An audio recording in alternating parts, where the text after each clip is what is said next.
ప్రపంచవ్యాప్తంగా 2 కోట్ల మంది క్యాన్సర్ బారిన పడ్డారని 2022 గణాంకాలు తెలిపాయి. 2050 నాటికి 35 కోట్లకు చేరొచ్చు. మన దేశంలో సుమారు 15 లక్షల క్యాన్సర్ పేషెంట్స్ ఉన్నారు. ప్రతి 1,00,000 మందిలో 100 మంది క్యాన్సర్ బారిన పడే అవకాశం ఉంది. మహిళల్లో ప్రతి 8 మందిలో ఒకరికి క్యాన్సర్ వచ్చే అవకాశం ఉందని ప్రపంచ ఆరోగ్య సంస్థ వెల్లడించింది. క్యాన్సర్ పై పూర్తి అవగాహన అందించి క్యాన్సర్ నుంచి తెలుగు ప్రజలను కాపాడే ప్రయత్నం చేస్తోంది సుమన్ టీవీ. మీ మోకాళ్ళ నొప్పులకు ఎటువంటి సర్జరీ లేకుండా ఎపియాన్ పెయిన్ క్లినిక్ అందిస్తున్న అత్యాధునిక చికిత్స. లంగ్ క్యాన్సర్ అంటే జనరల్ గా పేషెంట్ కి దగ్గు 2-3 వారాలు దాటి దగ్గు, ఛాతీలో నొప్పి, ఈ 2 కంప్లైంట్స్ తోటి సాధారణంగా డాక్టర్ గారి దగ్గరికి వచ్చినప్పుడు 2 వారాలకు మించి అది ఎప్పుడైతే దగ్గు తగ్గట్లేదో అనుమానం బయలుదేరుతుంది. అప్పుడు డాక్టర్ గారి దగ్గరికి వస్తారు. అయితే స్మోకర్స్ కి ఎక్కువగా లంగ్ క్యాన్సర్ వచ్చే అవకాశాలు ఉన్నాయి. లేదా పొల్యూషన్ కి గురయ్యి చాలా కాలంగా ఉన్న వాళ్ళకు కూడా లంగ్ క్యాన్సర్లు ఎక్కువగా వస్తాయి. అయితే ఈ కారణాలు లేకపోయినా కూడా లంగ్ క్యాన్సర్ రావచ్చు. ఈ రోజుల్లో అన్ని జెనెటిక్ మ్యుటేషన్స్ అని జరుగుతున్నాయి, కనుక్కుంటున్నారు. సో ఏదైనా అలాంటి మ్యుటేషన్ అంటారు, జీన్స్ లో మ్యుటేషన్ వచ్చి ఒక సెల్ని క్యాన్సర్ సెల్ గా మార్చి అది ముందుకు వెళ్ళడంలో లంగ్ క్యాన్సర్ బయలుదేరుతుంది. అది పేషెంట్ని చూసినప్పుడు సాధారణంగా ఎక్స్రే మనం తీస్తూ ఉంటాము.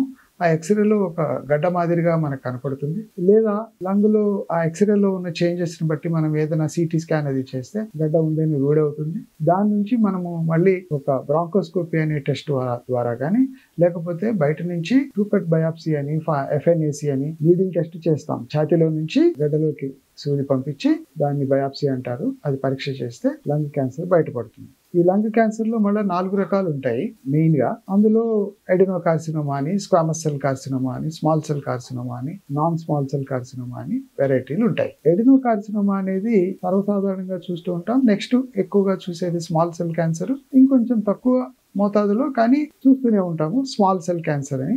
మూడిట్లోకి స్మాల్ సెల్ క్యాన్సర్ అనేది బాగా అగ్రెసివ్ గా తొందరగా స్ప్రెడ్ అయ్యే విధంగా ఉంటుంది. ఈ ఎడినోకార్సినోమా అనే దాంట్లో మళ్ళీ 4 రకాలుగా మనం విభజించడానికి ఆస్కారం ఉంటుంది. అంచేత ఎడినోకార్సినోమా అని ఎప్పుడైతే అంటామో దానిని ఫర్దర్ టెస్టింగ్ EGFR అని, ALK అని, ROS అని మ్యుటేషన్స్ అంటాం. ఇందాక నేను చెప్పినట్టుగా పర్టికులర్ జీన్ మ్యుటేషన్ వచ్చిన దాన్ని బట్టి EGFR positive, ALK positive, ROS positive ఏదో ఒక రకం రావచ్చు. ఏది రాని రకంలో ఆల్ నెగిటివ్ అంటాము. వాళ్ళకి ఓన్లీ కీమోథెరపీ ఇవ్వాలి. ఈ పాజిటివ్ ఏదైనా వచ్చిన వాళ్ళకి మనం టాబ్లెట్స్ తో ట్రీట్మెంట్ చేసే ఆస్కారం ఉంటుంది. రిజల్ట్స్ కూడా బాగుంటాయి. డ్రైవర్ మ్యుటేషన్ పాజిటివ్ అంటారు వాళ్ళని. ఆ రకంగా చేయొచ్చు. అందరికీ అన్ని నెగిటివ్ గా ఉండి మనం కీమోథెరపీ ఇవ్వాల్సిన పరిస్థితి అంటే నరాల గుండా మనం ఇంజెక్షన్స్ ఇచ్చి ట్రీట్మెంట్ చేయవలసిన వాళ్ళకి ఈ రోజుల్లో ఇమ్యూనోథెరపీ అని కూడా కొత్తగా ట్రీట్మెంట్ వస్తుంది. ఈ పరీక్షల్లోనే మనం PDL1 అని ఒక టెస్ట్ చేస్తాము. ఆ టెస్ట్ కనుక పాజిటివ్ వస్తే ఇమ్యూనోథెరపీ ఈ కీమోథెరపీకి యాడ్ చేయడం ద్వారా చాలా మంచి రిజల్ట్స్ వస్తూ లంగ్ క్యాన్సర్ పేషెంట్స్ ఈ రోజుల్లో ఏళ్ల తరబడి బ్రతకడానికి అవకాశం కనపడుతుంది. ఇప్పుడు ఈ స్క్వామస్ సెల్ కార్సినోమా అనే 2వ వెరైటీ కొంచెం స్మోకర్స్ లో ఎక్కువగా కనపడుతుంది. వాళ్ళకి జనరల్ గా కీమోథెరపీ 4 కోర్సులు ట్రీట్మెంట్ ఇచ్చి తర్వాత మళ్ళీ మనం మిగిలిన దాన్ని ఏదైనా CT స్కాన్లో, ఎక్స్రేలో, PET స్కాన్లో కనుక్కున్న దాన్ని రేడియేషన్ ట్రీట్మెంట్ కూడా ఇచ్చి పూర్తిగా నయం చేయడానికి ఆస్కారం ఉంటుంది. వీళ్ళలో కూడా ఈ స్క్వామస్ సెల్ కార్సినోమా వాళ్ళలో కూడా ఇమ్యూనోథెరపీ అది ఇవ్వడానికి ఆస్కారం ఉంటుంది. స్మాల్ సెల్ కార్సినోమా అనే వెరైటీ నేను ఇందాక చెప్పినట్టుగా చాలా ఫాస్ట్ గా అది స్ప్రెడ్ అవుతుంది. బ్రెయిన్ కూడా వెళ్లే అవకాశం ఉంటుంది. కాబట్టి ముందునే వాళ్ళకి బ్రెయిన్ లోకి వెళ్ళిందా అని MRI టెస్ట్లు అవి చేసి చూసి కేవలం కీమోథెరపీ ద్వారానే దాన్ని నయం చేయడానికి ఆస్కారం ఉంది. కాబట్టి ట్రీట్మెంట్ 3 వారాలకు ఒకసారి కీమోథెరపీ మందులు 3-5 రోజులు ఇచ్చి వాళ్ళని నయం చేసే విధానం అన్నమాట.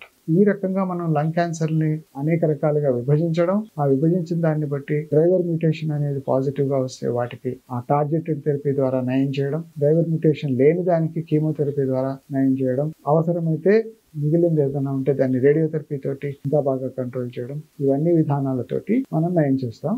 కొన్ని క్యాన్సర్లలో అది కొద్దిగా ఎర్లీ క్యాన్సర్ అంటారు. అప్పుడు ఏంటంటే దాన్ని ఆపరేషన్ ద్వారా మిగిలినది కానీ ముందులోని కానీ తీసేసి తర్వాత అడ్జువెంట్ ట్రీట్మెంట్ అని కూడా ఇస్తాం. అది క్యూరబుల్ లంగ్ క్యాన్సర్ అంటారు. వీళ్ళలో కూడా ఇమ్యూనోథెరపీ మందులు వాడి ఇంకొంచెం బెటర్ రిజల్ట్స్ తీసుకొచ్చి లంగ్ క్యాన్సర్ పేషెంట్స్ ఎక్కువ కాలం బ్రతికేలా ఈ రోజుల్లో మనం చేయడం చూస్తున్నాం.